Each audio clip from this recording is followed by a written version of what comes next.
Greetings, Actor Strike supporters, and welcome back to Tune Out. And for the first time, I'm not going to correct Noah because the Writers Guild strike has ended. Yes, and welcome to a podcast that we will be doing instead of Stay Doomed to support the actors, since we should not be covering struck work during this time. I'm your host, as always, TV's Noah Houlihan, joined once again by Laura Prince. Yeah, I showed up this week, guys. Yay!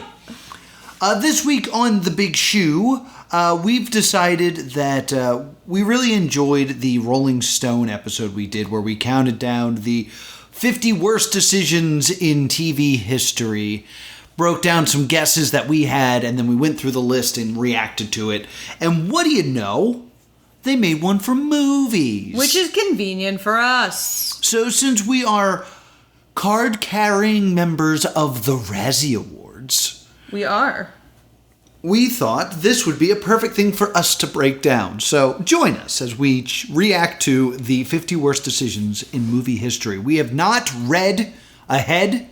I've looked at the picture, which is Cats, Ernest, and the Love Guru. Yeah, which, that's about what I saw as well. yeah, I understand the Love Guru and I understand Cats. I don't know why Ernest is on this list, but we will find out. But before we get into it, I was going to see if we have any guesses of what's going to be on this list. If we can predict what will be on this list. Casting Johnny Depp as Tonto in The Lone Ranger. Ooh, that's a real solid one. Because I remember that movie was not very good, and one of the things that actively worked against it was people were angry about that casting. I remember watching that movie for the Razzies before you were involved in the project. And Johnny Depp is billed higher than the Lone Ranger in that movie. Yes, and the Lone Ranger is Armie Hammer, who Yes. Is he a cannibal? He's a cannibal. Okay. Lovely.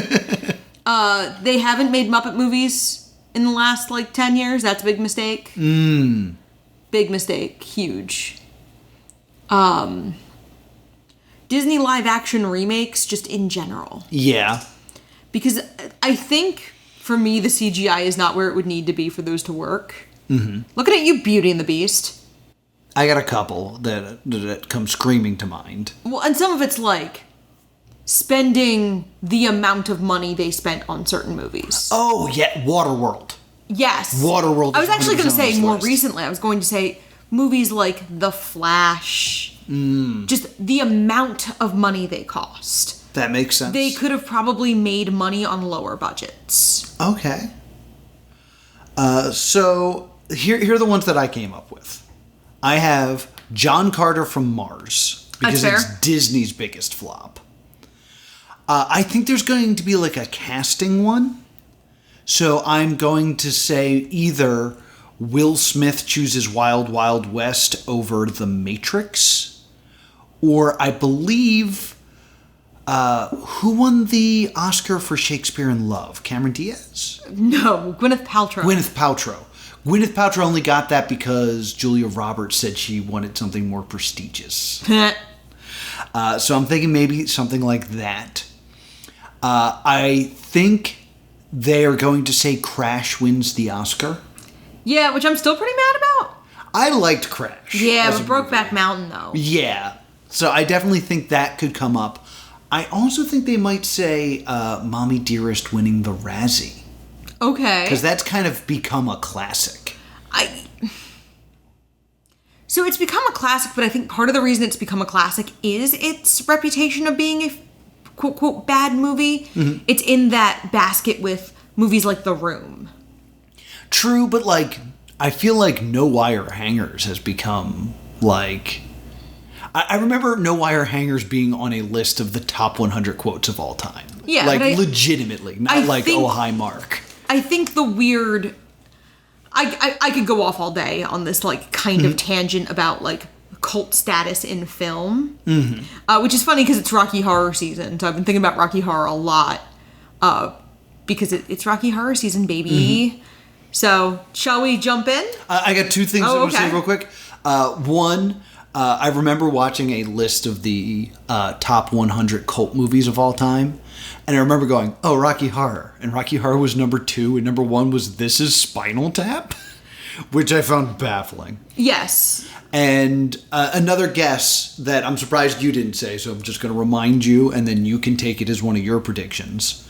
Hocus Pocus comes out in July. Oh, yes, you're right. Haunted Mansion comes out in July. Yes.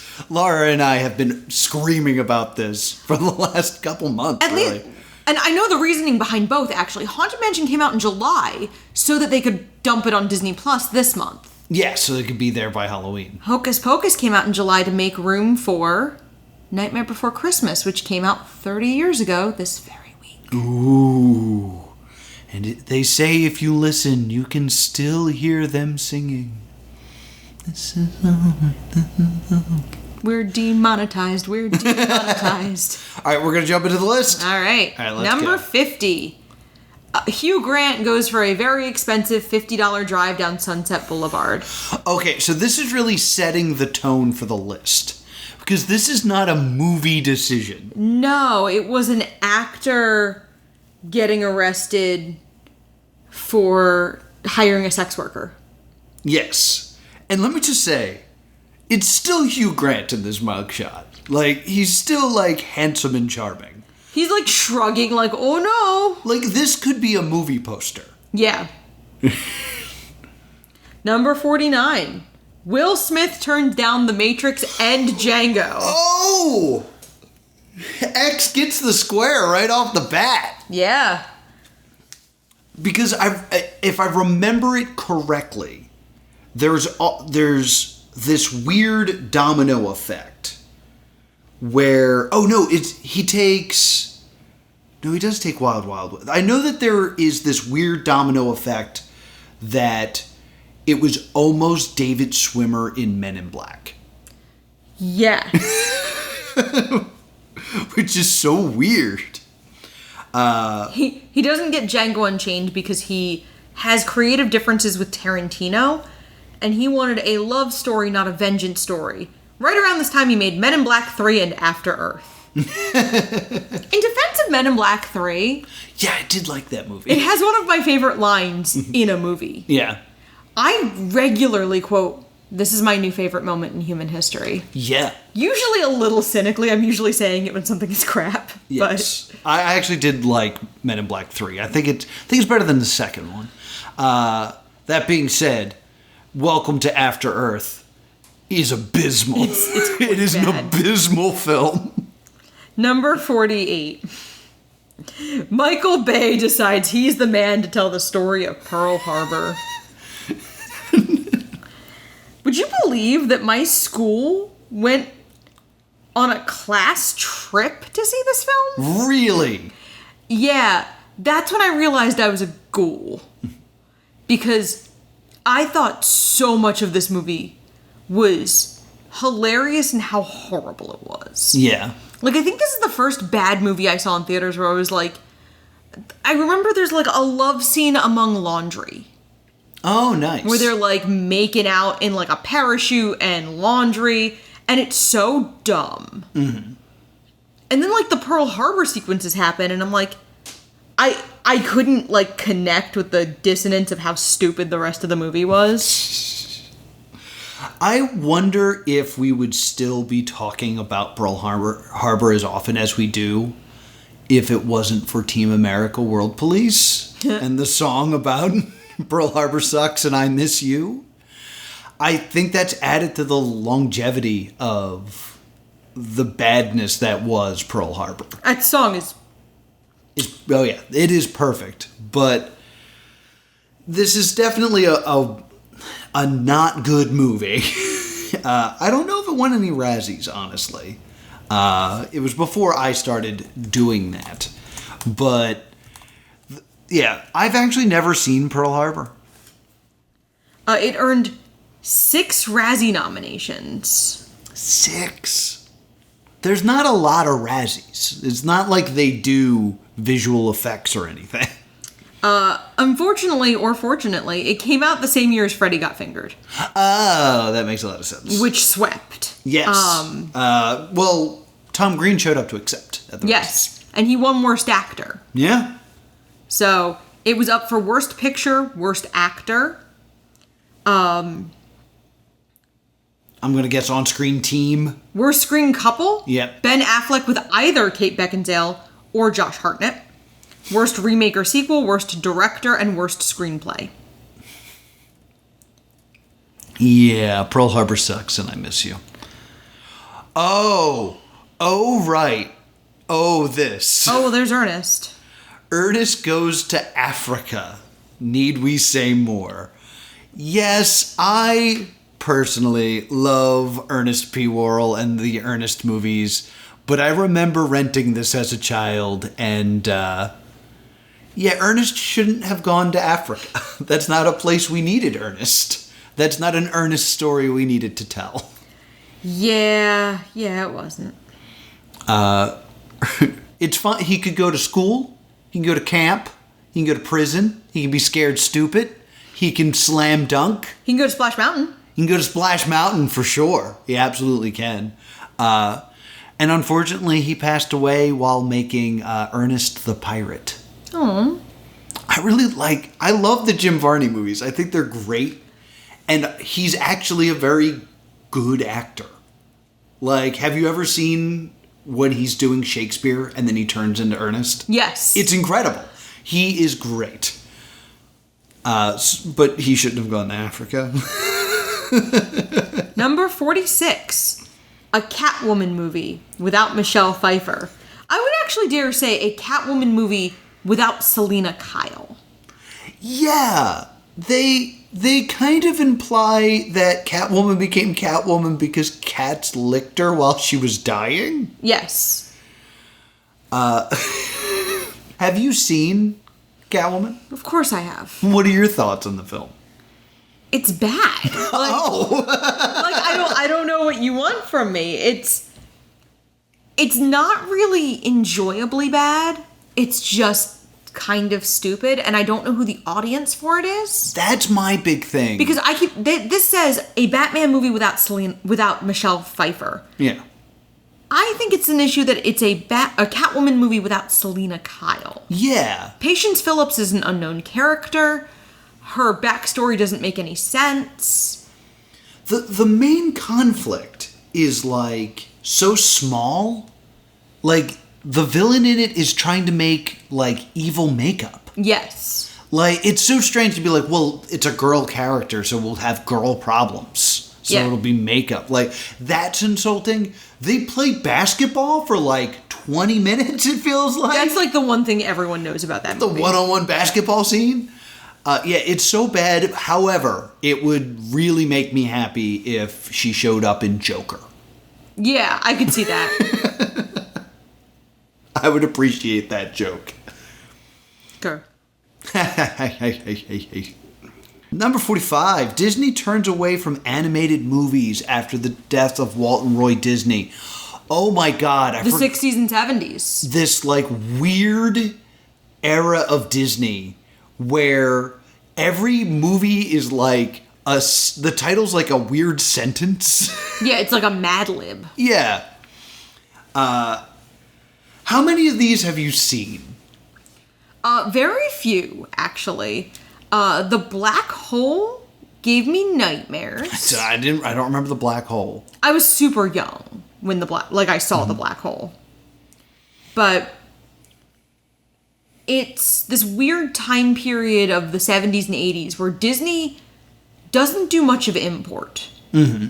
Disney doesn't like start to get its groove back until the late 80s. Right. You could argue that it starts to kind of find its footing a little bit more with Oliver and Company, Great Mouse Detective, but indisputably they end up back on top in 89 with Little Mermaid. Yeah, Little Mermaid is like the moment where Disney's back in a big way. But I remember like back in the day, kids, the Disney Channel was a premium channel.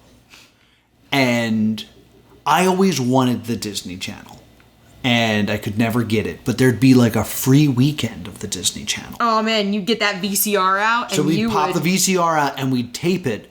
And then because I loved the idea of the Disney Channel, my mom would always tell me, like, you love this movie. It was on the Disney Channel. So I ended up rewatching Bedknobs and Broomsticks, Herbie the Love Bug, and The Ugly Dachshund? Dachshund. Yeah, The Ugly Dachshund over and over again. Have you ever seen The Ugly Dachshund? No. Why would I watch The Ugly Dachshund? Because it's got dogs in it. Fair. The Ugly Dachshund is about a guy who's trying to enter, like, a show dog competition with his Great Dane, but the Great Dane thinks it's a dachshund, so it keeps, like, scooting around on its belly, which, like, it is a great trailer. You don't need to see anything else, though. You saw the bit where the dog walked funny. Yeah. That's it. Like, have you seen the TikTok guy that does life in different decades? Yes. And he was like, life in the 1950s. Oh my God, that man just fell over. He fell over a different way. This is the epitome of comedy. That is very much the Disney live action era. Yes. Because I remember seeing some of the remakes. Because in the 90s, they started to remake some of these films. Mm-hmm. Flubber. Yeah. That Darn Cat. That Darn Cat. Herbie the Love Bug. Shaggy Dog. Yeah, oof. The Computer Wore Tennis Shoes. Again, far too long of a title. I also remember... It's interesting how much I hated these movies, because as a child, I also really loved Abbott and Costello, Don Knotts, and Jerry Lewis movies. Yeah. So, like, these were bad. Like, because as a kid, I could appreciate live-action comedy films. Yes. And these just didn't do it for me. Yeah, It's very strange, because when we happened to be born... We were born right around during the Disney Renaissance. Yes. So we never knew anything else. Mm-hmm. So that weird 70s and 80s time period is so alien to us. Yeah. Because we weren't there during it. So when I was little, I remember knowing about the old Disney movies. And then just being like, why didn't they make movies for 30 years, Mom? Yeah, they should have made the movies. Because I fall off, right at the end of the 50s, Sleeping Beauty era. Mm-hmm. And then I don't come back till Oliver and Company, Great Mouse Detective era. Yeah. Justice for the Great Mouse Detective. It's a good movie. It is. Ready for 44? Yeah. Warner Brothers gives Kevin Costner $80 million to direct a movie about a post-apocalyptic mailman. Oh, yeah. Yes. This is indeed Waterworld. No. Oh, it is not? No, this is The Postman. Oh, I misread Waterworld made money. Oh, I don't remember this at all then. Yeah, that's the point. Oh, yeah, that's pretty bad then. Yeah, Waterworld did eventually, according to this article, turn a profit. Not much of one. But it technically made money. The Postman didn't even come close. No, I don't remember. Now I'm very interested in the Postman. Mr. Postman. Yeah, yeah. I'm sure that song's in there somewhere. I'm sure it's not. Number 43. Francis Ford Coppola casts his daughter Sophia for a key role in Godfather 3. Oh, that's a good pull right there. Because it was a key role to an actress who was not ready for said role. And Winona Ryder had been in the role and dropped out. Because this is coming off a lot of... this is coming off Beetlejuice and Heathers for her. And she's very young at this point. I think we always forget how young Winona Ryder was when she was starting out. Mm-hmm. She was low-key lying about her age to get cast young. Yeah, she was Mila Kunising. Yeah. So... Before that was a thing. Coppola gives this part to his daughter, knowing that she's going to be held up to... She's going to be in this movie with, some of the all-time great actors. Mm-hmm. it's hard to keep up if you're not also a seasoned actor. Yeah. And it's tough because it's always going to be the thing that sticks out. Yeah. Because, like, I remember, what was that movie? Orange County? Because it stars Tom Hanks' son. And that was all anyone talked about. Like, when you're a nepotism child, like, it's very hard to get out of that shadow. And this was not the way to do it. Right. Yeah. Nope, sure wasn't. There's a lot of I feel like this happens a lot with, like, the next gen of Hollywood, that some of them do okay, like Maya Hawke, I feel like was better off. And there's no denying that doors open for someone like Maya Hawke because her parents are Ethan Hawke and Uma Thurman. Right. But her breakout role was, like, a supporting role in Stranger Things. Right. Not a movie where mommy got her a role. Also, like, Stranger Things, like, there's kind of, like, a specialness to it. Because it's all these, like, 80s icons coming back. So, like, she's kind of belongs in that kind of echelon. Even though this is her, like, I'm talking about her parents and stuff like that. But, like, this is a proper way to kind of do it in Stranger Things. Did that make sense? Did any of those words make sense? Yes, there's a lot of factual inaccuracies in that, because I would say Hawke and Thurman are 90s, not 80s. That's true. Pulp Fiction's 94. Is that 94? Yes. Oh, okay. But I think what I'm saying is if Robin from Stranger Things wasn't the world's best actress, Right. you'd live. Yeah. So I think having that kind of way out. Yeah. For that person. So, next. Sure. I'm going to let you read the next one.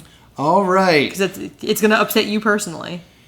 Idiocracy gets denied a wide release promotion. I agree with this completely, that it was a mistake, but I also think it's what makes this movie special. Yes. Because this happened when I was in college, and I just remember Idiocracy being this, like, movie that got passed around the dorms. Yeah. Because it was like, I'd never heard of it, and apparently it's great. And, like, when I finally got to see it, I was like, yeah, this movie's great. Why haven't I... Dax Shepard's in this. Oh, this is awesome. Maya Rudolph's here. Yeah, and I mean, some of those people weren't who they are now. Like, I don't know if Dax Shepard was like... He was the guy from Punk'd. Yeah. Who, I loved Punk'd, so... but, yeah, Idiocracy is a movie that's, like, still discussed and, like, used in conversation. Yes. Like... It's what plants crave. It's got electrolytes, is something that I hear often still. Because of Brawndo. Drink more Brawndo. Welcome to Costco, I love you. Yep, that's another good one. We talk about this sometimes about cult films and the TV movie. Yeah. Because I think one of the reasons Idiocracy really became what it was I feel like there was not a weekend that Comedy Central did not run this film. Yeah, it was on Comedy Central years. a lot. So I think there's a major element of, it was just a movie you kind of had on in the background. Mm-hmm. I didn't watch Idiocracy all the way through until, like, I don't know, maybe a couple years ago. Really? But I'd seen all of the pieces of it. Mm-hmm. That's my relationship, unfortunately, with The Godfather. I've only watched it in the background at parties. And I'm always enraptured by it, but I've never really sat down and watched The Godfather. I'm sorry.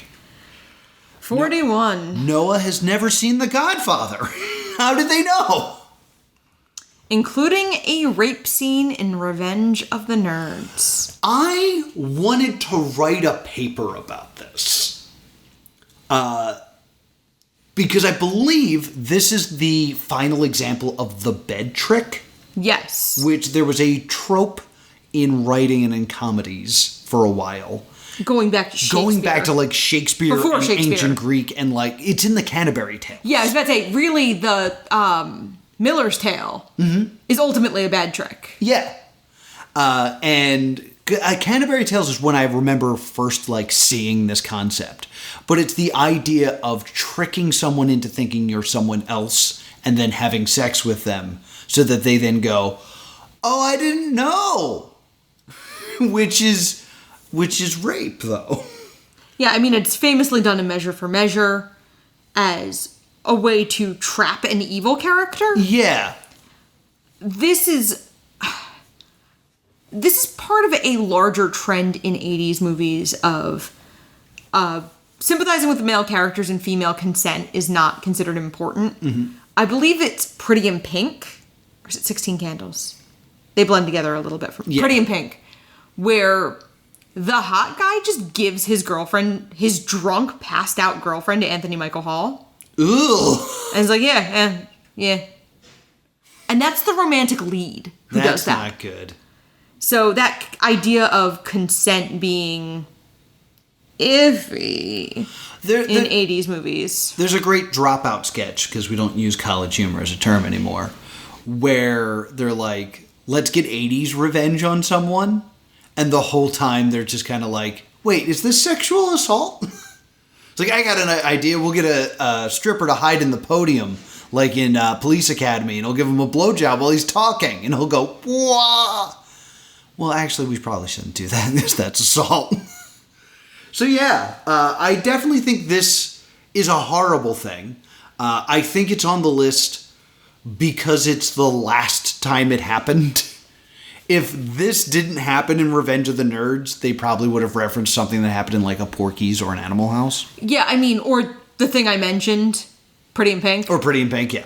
I mean, it's something with the Breakfast Club as well. Bender assaults Claire. It's been a while since I've seen The Breakfast Club. He hides under the table, and she's wearing a skirt.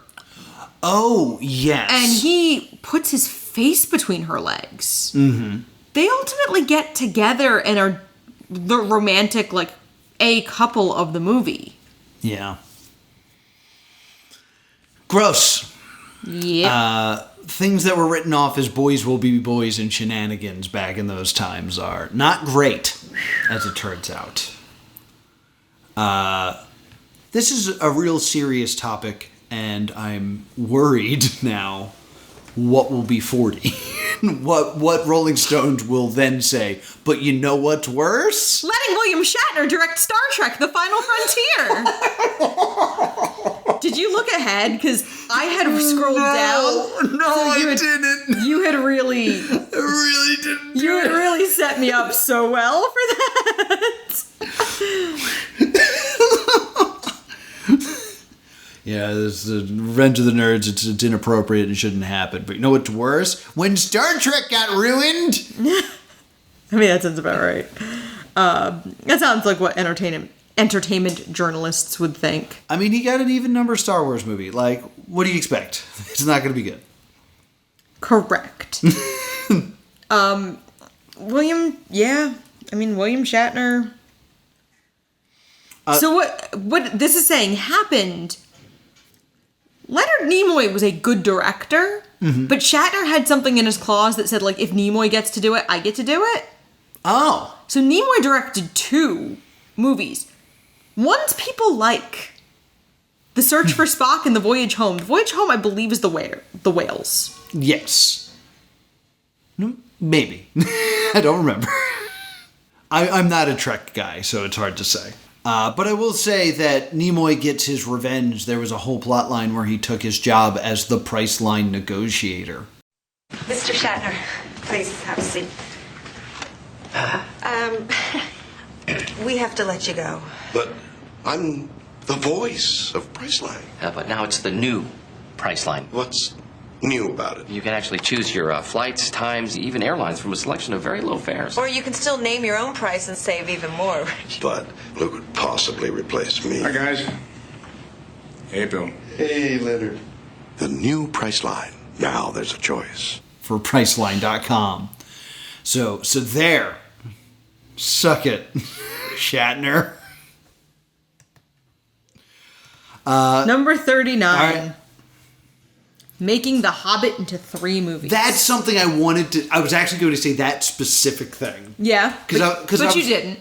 I was going to say, like, the idea of breaking up the last chapter into 2 parts and then being like, you know what? No, just The Hobbit, because The Hobbit didn't need to be 3 movies. Not just The Hobbit, actually. Harry Potter was the only one that could kind of justify it, because have you seen what the 7th Harry Potter book looks like? Oh, yeah.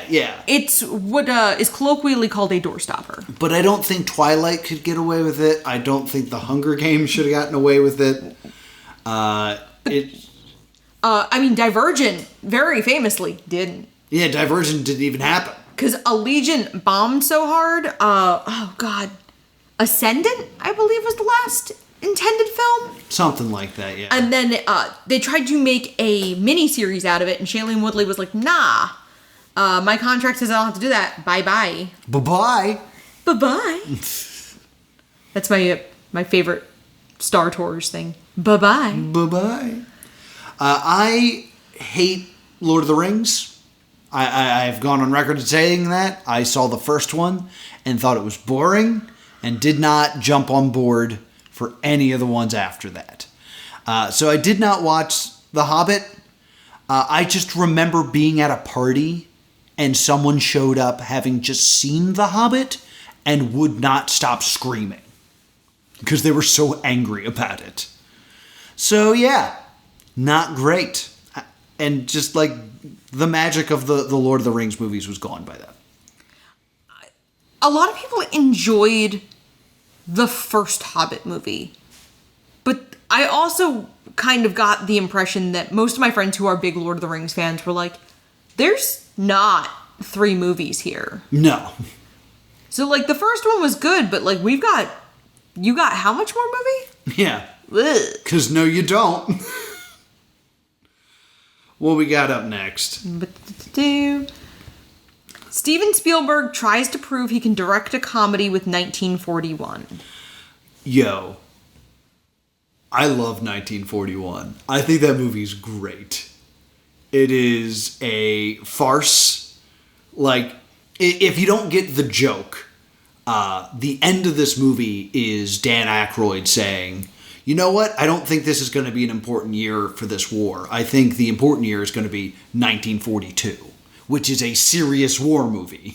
Yes. So this was supposed to be like the lead-ups to this. There's a lot of like poop jokes in it and stuff like that, but it is a war farce, and I think they do a decent job with it. I remember watching it and at the end seeing directed by Steven Spielberg and going, really? Wait.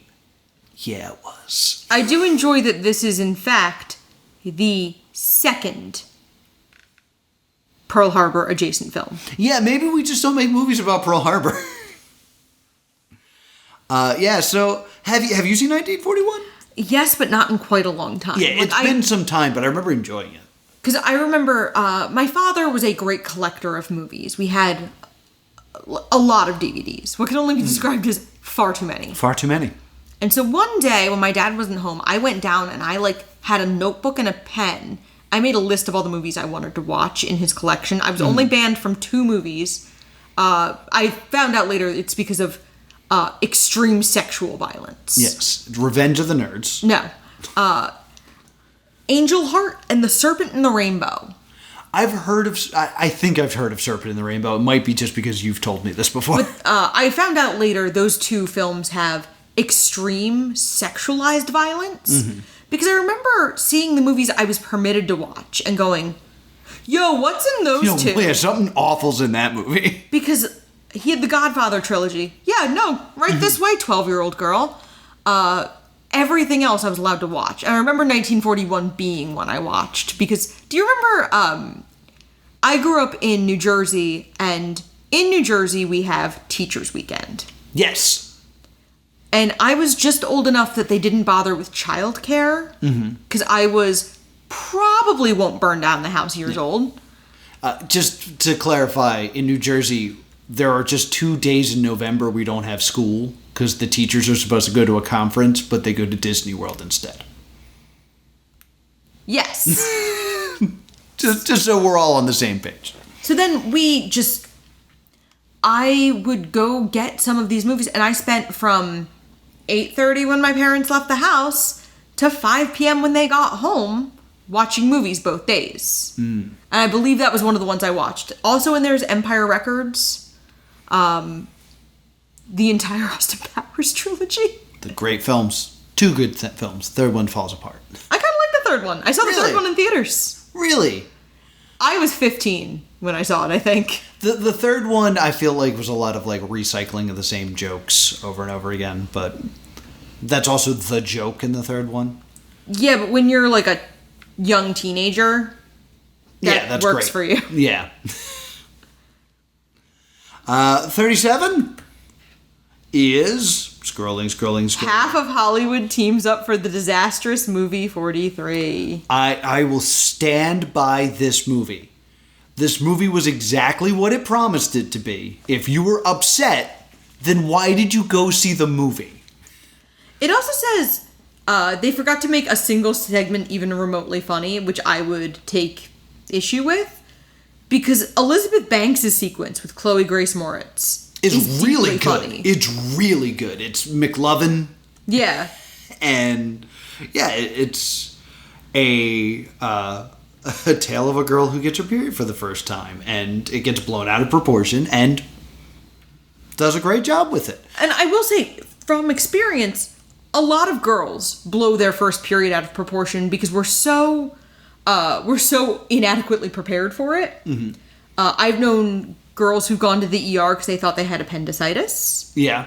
I have known girls who are misdiagnosed with lactose intolerance Oh, interesting. because they're suddenly having digestive pain. I was one of those. Yeah. And then I've known garden variety, oh my god, I'm dying. Yeah. Yeah, I remember that one being really good. I remember we watched this for the Razzie month. The one where Hugh Jackman has balls on his chin is fine. It's probably, like, if you don't like it, I dare you to make a better sketch about a man with balls on his chin. I thought Elizabeth Banks is in a relationship with, like, a cartoon squirrel. Like, I vaguely remember that one and thinking it was kind of funny.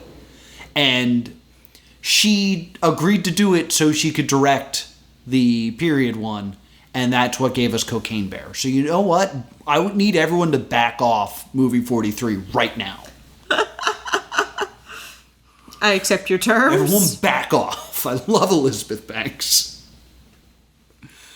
So, Why is it on this? I'm sorry. Hey, Elvis Presley goes to Hollywood with his rock bottom with Kissin' Cousins in 1964.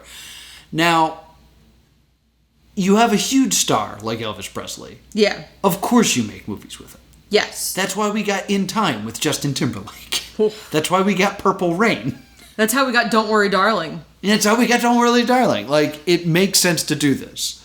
I don't know what the plot of Kissing Cousins is. Let me do some reading. It was playing in theaters just as Beatlemania swept across America. It is a profoundly stupid movie where Elvis plays an Air Force officer and his hillbilly cousin. He plays two roles in this movie. I guess so. This was just 7 years after Jailhouse Rock. 7 years! We already felt like a relic from an earlier time. Interesting. Elvis is fascinating because when you realize how short his heyday really was, like compared to the relative longevity of like a Taylor Swift nowadays. Yeah. It's also true of the Beatles, honestly. When you realize how short of the time the Beatles were together and recording as the Beatles, Yeah. it's under a decade. Wow. Well, I mean, they broke up, which ruined everything. With Elvis, like, I feel like most people, when it comes to Elvis, like, beyond his music, what they know about Elvis is he died on the toilet and people thought he was still alive. Yeah. Like, every once in a while, there will still be an Elvis sighting thing. Yeah. But, like, when we were younger, I felt like it was constantly, Elvis is alive, Elvis is alive. Yes. I mean, we're to the point where Elvis would not be alive. Yeah, it's unlikely that he'd be well 90s. into his 80s, yeah. But I think because that is his legacy, people assumed he died very young. He died pretty young. But, like, he died after having quite a career. It wasn't a James Dean situation, No. is what I'm explaining. Because he died at 42. So 42, wow. So he did die quite young. His career really kicks off when he's 21. So he did have about a 20-year career, but he did have kind of go in and out. He had a comeback, which Yeah. means he had to go away. He took time to join the service. Yes. Inspiring one of the worst musicals of all time. Starlight Express? Bye Bye Birdie. Oh, okay. No, Starlight Express has trains. Who want to do it? I just like the idea. Elvis has joined the army. Hey, I just got an idea about trains. They're reviving that in London next year, and like, I know. We have to go to England. yeah, get your passport, kids. Let's go ahead and scroll on down to 35. The MPAA begins assigning letter grades to movies target sex above violence. I fully agree with this. Yeah. The rating system has always been broken. Going back to the Hays Code, once you get in the post-Hays Code era, the Hays Code officially dies in the 60s. Do you know what the Hays Code is? Refresh my memory. The Hays Code is a bunch of rules that movies don't have to follow. Right. But they kind of did. In particularly the 40s and 50s, that wholesome era that we think of is because there was so much control over what entertainment could show. Right. This is starting to die down even by like 59 with Some Like It Hot. Right.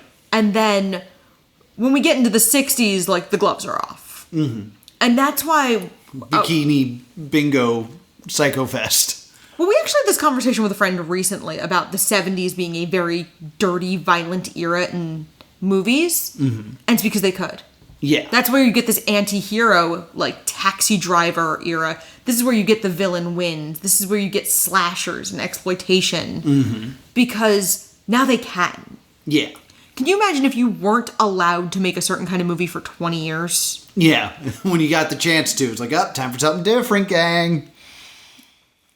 Yeah, and... I still think the stupidest thing, more than sex and violence, is swearing. Yeah. Like, it's R-rated if you say the F word twice, which is actually cited here. It's just dumb. Like... I mean, the only thing I like about the one F word in a PG-13 movie rule is that it's fun when a movie makes it count. Yeah, when they make it count and do something, like, important with it. But I remember there was a big hubbub when one of the Die Hard movies ended up being PG-13. Yeah. Because, I mean, his catchphrase is yippee-ki-yay, motherfucker. Yeah. And they did it over gunshots to censor it. And I was just like, boo!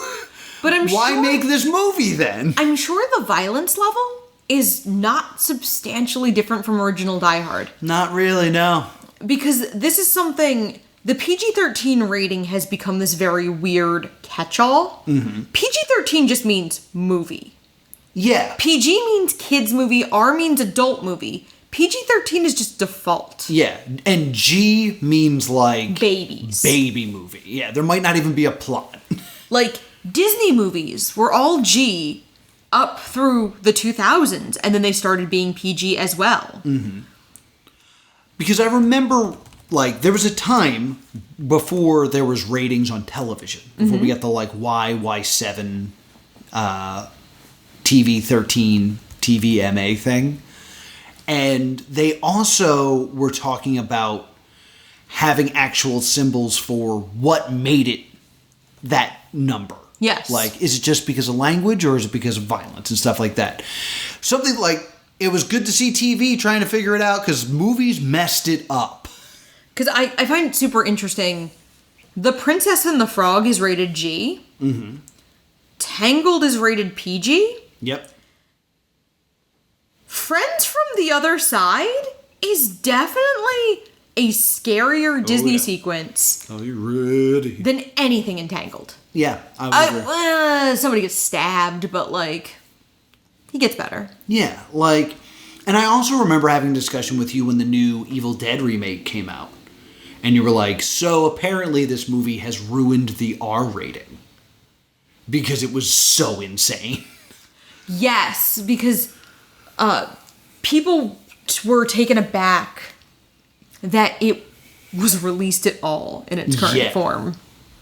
Because people are, like, the R rating is intrinsically broken. Mm-hmm. There's no reason a movie with a few F words should be rated the same as an Evil Dead. Yeah. Like, there just isn't. I mean, it got to a point for a while when DVDs were king that the rating system was there to be broken for advertising. Because, like, American Pie Unrated came out. It's like, oh my god, what are they going to do in the unrated version of American Pie? Basically porn. And then every movie came out unrated. Because I remember, like, they did Charlie's Angels unrated. It's like, well, what? We still didn't see anything. Like, they just put unrated on the box. Yeah. It usually just meant they threw in a couple swear words. Yeah. Maybe another dirty joke or two. It usually was not substantially different. Yeah. And now, for something completely different. Michael Cimino kills the 70s auteur period with Heaven's Gate. I have no idea what this is. Heaven's Gate is the original Punchline movie. It's the original movie that flopped. It's the original, like, Waterworld, Cutthroat Island. It has nothing to do with the cult? I'm not sure. What I'm saying is, it's the original movie that did so poorly on such a big budget that it was a punchline. Okay. Does that make sense? That makes a lot of sense. So it did very poorly. Yeah, based on the year, I'm guessing this is not related to the cult at all. Y'all with the cult? Yes, I don't have much to say about this other than, yeah, I get it. Number 33. Sewing up Deadpool's mouth in X-Men Origins Wolverine. You know, I feel like it's yeah. okay now because we got the Deadpool movies. And now we can laugh at it. But could you imagine if that was the only Deadpool we ever got? I mean, I think this is the movie where, like, we learned to stop trusting Fox. Yeah. Because this was very much just being spit in the face if you are a comic book fan. And this is the thing that we're always afraid of as nerds that they're going to do, is they're going to take our properties, not know how to respect them, and come out with crap. Because when this movie came out, there had already been a few Uwe Boll movies where they ruined our video games. So the idea of, I was really excited to see Deadpool and you turned him into this is like, it's not just bad. It made us worry about the movies. And Deadpool was even then such an iconic character that it felt like a betrayal. Yeah. And, like, comics are bigger now, and I think, of course, Deadpool's way bigger now. I wasn't a Deadpool fan when I saw this film, but it made me be like, what was the deal with this guy? Oh, this is not that guy. Funny story, I saw this in theaters twice, because I saw it the first time and loved it. And then my girlfriend at the time loved Wolverine. So I was like, oh, I'll totally go see this again. And saw it again. I was like, this movie might not be that good. And I looked over at her because I had sold it really well. And I was like, what'd you think? She was like, I hated it. And I was like, I think I hate it too. I didn't understand what a good movie was the first time I watched it. I saw it in theaters and was aware that it was bad. Mm-hmm. Because it also is a big waste of Zero. The guy with the guns, like his power is guns. Yeah, his job is guns. And, like, he dies in that movie, and then they cut to the corporal who's like, Zero never had a chance because he didn't have these bullets. It's like, well, why'd you send him out there? What are you doing? Poor Zero. Justice for Zero. There's also a one-on-one boxing scene in that movie that's real bad. I don't remember that. You know where he boxes Blob? Oh, yeah. Did you just call me Blob? I called you Bub. Whap, whap, whap, whap. I saw it twice, so I'm more familiar with this film. I saw it once 15 years ago in theaters and then never again. And then burned it from my mind. It's the worst day of my life. The worst 2 days of your life. Yeah. Number 32, 20th Century Fox gives up Star Wars merchandise and sequel rights for $500,000. Yeah, you could see that as a mistake, or you could see it as a person with a good mind realized what they could do. Because I think if George Lucas had not been in charge of merchandising, there would be less merchandising. Also, you never know. Like, this movie could have tanked. Oh, of course. Like, A New Hope was lightning in a bottle. God knows, I've seen movies like Star Crash that tried to be the next Star Wars. Yeah. Makes me nervous. Makes me nervous. See Star Crash. They did it on MST3K. Did they? Yes, the revival, they did it. But the idea that... how do I want to phrase this? They didn't think it was a big deal giving up merchandising rights to George Lucas. Yeah. Which means that if they had kept merchandising rights, they would have been in charge of it. And they might have screwed it up. Like, the powerhouse of Star Wars, when they were selling an empty box with the promise that action figures would show up eventually because they didn't come in time for Christmas. Like, it's kind of a stroke of genius. And the fact that it was in the hands of someone else might have contributed to it doing so well and may have... Like, it's a butterfly effect thing is what I'm trying to get at. And it's... Again, it was lightning in a bottle. You had no way of knowing that movie was going to be what it was. This mistake ultimately gets repeated years later with Frozen. Really? They do not make Frozen merchandise fast enough. The way they didn't make Star Wars merchandise fast enough. That's why they could do the empty box, was they simply just didn't have the merchandise ready. No one knew it was going to be the cultural flashpoint of the decade. Much like nobody really saw... Princess and the Frog and Tangled had been hits, but relatively modest ones comparatively. Compared to Frozen. And I spoke to someone who was working at a Disney store during the Frozen era, and they said, like, it's brutal. An Elsa doll comes in and Elsa doll goes out. Yeah. Like, if you don't come the day the truck comes, you're not getting anything. Everyone's freaking out. This movie came out in November, so Elsa fever was, like, right around Christmas. And Elsa, you have to get Elsa. Yeah. You get Anna, your child will kill you in the street. Yeah, boo. Number 32... That was 32. Oh, 31. The Toy tries to make fun slavery. Oh, God. The Toy. So, this is the story of Richard Pryor being bought as a toy for a rich white kid. Right. Because his father said, I'll let you have anything in the store. And I think he was like a janitor, but he was silly. So he was like, all right, I will buy you this man. I've never seen this. I've never seen all of The Toy. It's one of those things that was on Comedy Central for a while, along with like a Stir Crazy. Or no, Brewster's Millions. Brewster's Millions I saw was always on Comedy Which Central. I believe was better received. Oh, yeah, because Brewster's Millions is great. But The Toy, like, it's one of those things that it's kind of an interesting sketch idea, but the idea of making a full movie out of this, it's like, well, where does it go? Yeah. Yeah.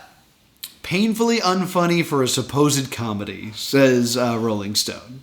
Number 30. Number 30. American Beauty wins Best Picture in 1999 over Fight Club, Magnolia, The Matrix, Election, Office Space, South Park, Bigger, Longer, and Uncut, The Blair Witch Project, Boys Don't Cry, Sixth Sense, Virgin Suicide, Galaxy Quest, Being John Malkovich, Talented Mr. Ripley, and other movies.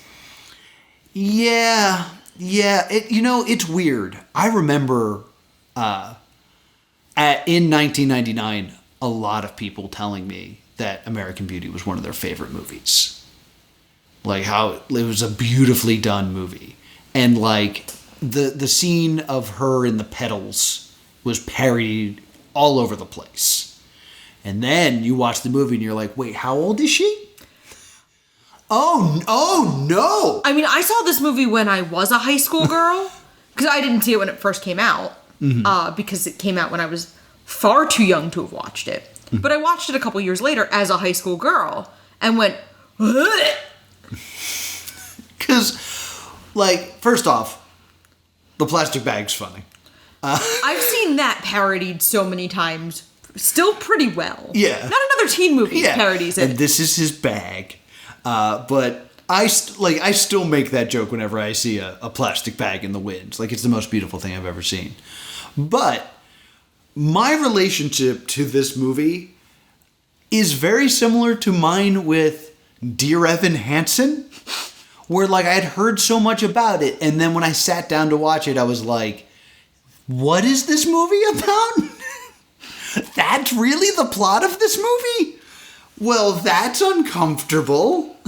I with Dear Evan Hansen, I just think of you almost buying me tickets to Dear Evan Hansen and me being like, please don't. And me telling you not to and you being bewildered. And then we watched the trailer for the movie and you went, oh my God.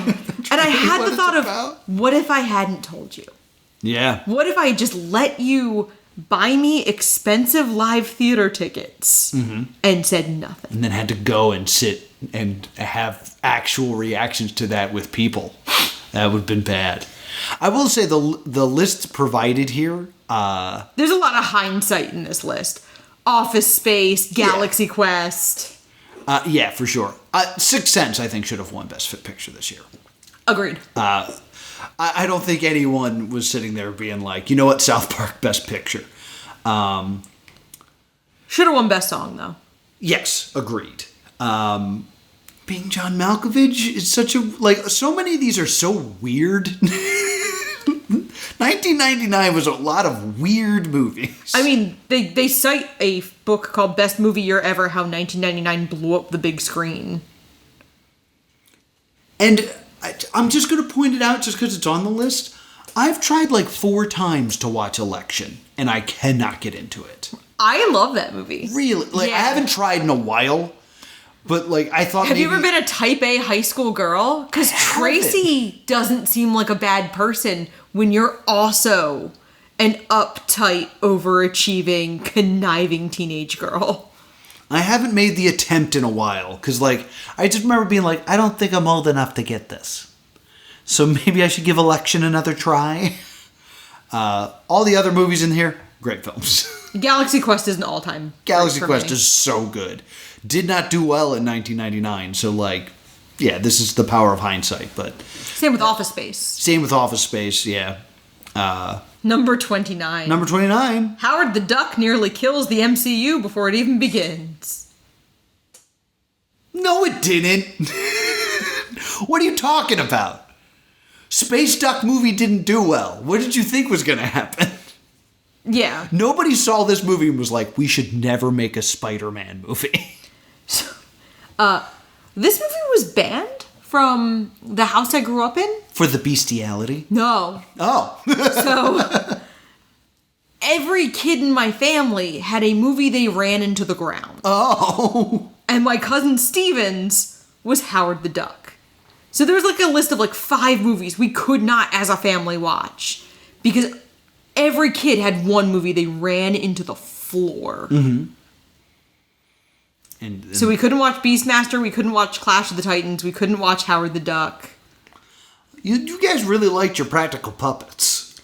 I didn't even tell you what my band movie was. Oh, I know what it is, though. Is that why you said the practical? Yeah. Because mine was Gentle Reader, Labyrinth. Yeah. I watched Labyrinth. If you had just rewound the tape and put it back in, I would have been a happy little goblin. That being said, to say that this is the 29th biggest mistake, when really it's just a forgotten movie.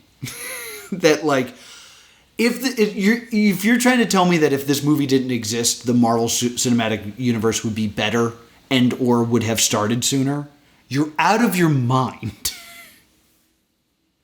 I think most people didn't know that Howard the Duck was a Marvel movie until he showed up in Guardians of the Galaxy. Yeah, like I don't think it had long-ranging effects on anything. Mm-hmm.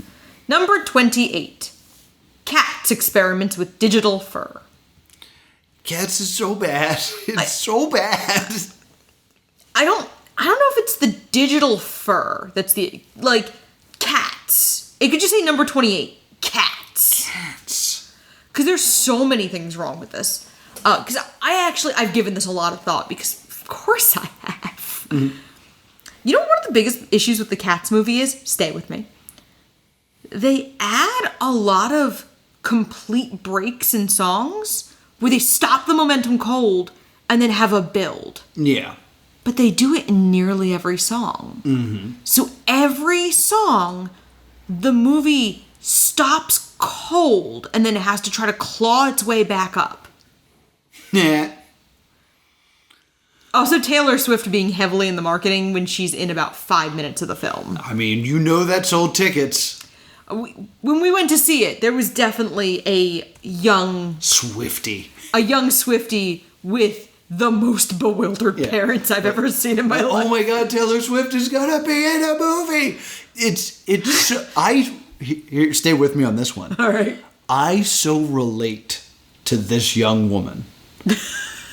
so much, because let me tell you about a young Noah Houlihan that went to the movies to see The Mummy 2, The Scorpion King. Because of The Rock? Because The Rock's in a movie, and he's in it for 3 minutes, and then he's a CGI monster. I was like, I just came here to see The Rock, and I got Brendan Fraser. I like Brendan Fraser, though, so I guess it wasn't that bad. I guess I don't relate as much with that child, because I didn't have to then sit through Cats. I think this is phrased poorly to be like, because if you're trying to make the argument of like, if they had just done the theater costumes, this would have been a smash hit. You're out of your mind. No, but I think it would have been pretty quickly forgotten. Yeah. If they hadn't looked horrifying. So I will say, like, the fact that they look horrifying is why the movie didn't get forgotten. I'm going to say it. I think this Rolling Stone article hates furries. They don't like Howard the Duck. They don't like cats. Just straight up saying it. Oh no. Number 27. Oh no. This is, you know what it is though? I think this is one of those places where the zeitgeist is in play. Yes, absolutely. Portraying Michael O'Hare as a simpleton who needs to be taught football by Sandra Bullock. Part of the reason this is on here is because when this article came out, they were ending the conservatorship. Yes. And this had re-entered the cultural conversation. Mm-hmm. I think if this list had been made this time last year... Yeah, this would be nowhere in there. I think if it was made this time next year, it would be nowhere in this. Blindside's still a good movie. It's still an entertaining film. It won Oscars. With the power of retrospect, you could be like, not all of this is great, but... And I don't think that decision was a film decision. I believe, wasn't it based on like a book written by the white people? I mean, like, I understand that The it's white people. wrong to show, to have this be full of lies. And the true story is something that I don't think we will ever truly know. But I think we can understand that the movie ain't it. I mean, we know a lot more. He's alive and talking about it. Right. And I'm more inclined to think that he's telling the truth than they are. Because they're telling this very white savior. Yeah. What happened with Michael O'Hare, I'm not trying to downplay or anything like that, but I think when it comes to life stories being misrepresented, there are a lot of really horrible ones. Talk to Blonde for a moment. Yeah. I mean, I would argue that Blindside is worse than Blonde, because Blonde is a footnote for Marilyn Monroe. Mm-hmm. Yeah, that's true. That's true. This man's life has been more or less defined by this film. Yeah, I you know what I think I need to do? I need to think of it if I was Michael. Yes. Then, yeah, this is an absolutely horrible thing. Because, like, Blonde is not going to damage Marilyn Monroe's legacy because nobody gives a crap about that movie. Because That's it true. sucked. Blindside won Oscars. Yeah. Like, and that, your life is now defined by, oh, you're the guy from The Blind Side. Yeah.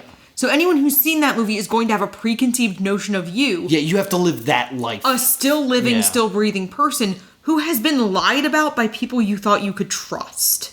Yeah. That's pretty bad. yeah. I needed to think of it that way. Number 26.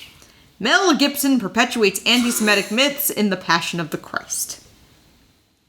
Yo. Have you ever seen The Passion of the Christ?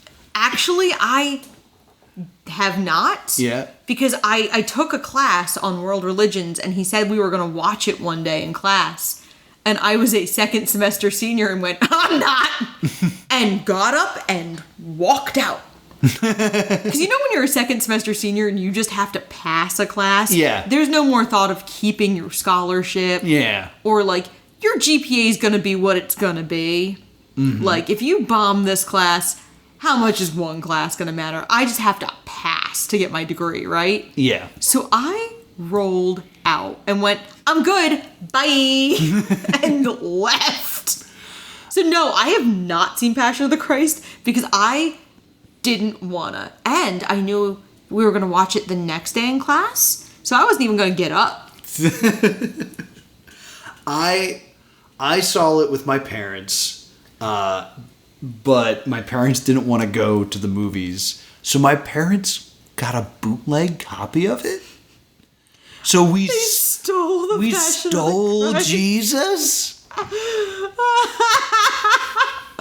But like, it's all subtitled, and like, it doesn't really add much to the story. The devil's kind of in it. But it's mostly just a guy getting the crap kicked out of him for a really long time. This movie is not very good.